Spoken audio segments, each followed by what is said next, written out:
Bismillah. Most Muslim youth in the West are drowning in advice that was never written for them. By the name of Allah. Assalamu alaikum, my brothers and sisters in Islam. Peace to you and to every Westerner who is still willing to think for themselves instead of letting the media or social media do it for them. Look around. Young Muslims in America and across the West are facing real pressure. When they look for answers, too many of them turn to podcasts and influencers who don't share our way of life, our limits, or what we're actually striving for. Their advice sounds smart until you try to live it as a Muslim. So here's the first thing you have to lock in, no matter where you live.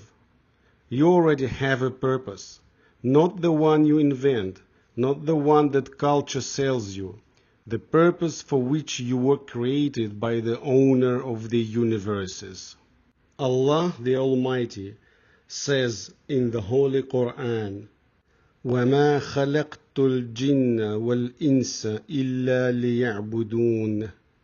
I did not create the jinn and the humans for any purpose other than worshipping me alone. Chapter The Dispersing Winds, 56. Allah, the most knowledgeable, most just, says that He created the jinn and mankind for only one reason, to worship Him. Everything else, money, family, career, nation, language, is secondary. Those are either our needs or desires. They should never become our purposes. Allah will provide those Himself to whomever, whenever, and as much as He wants. The real purpose of life was set before we ever took a breath. That purpose has to sit in front of your mind every time you choose a path, a spouse, a degree, or a city.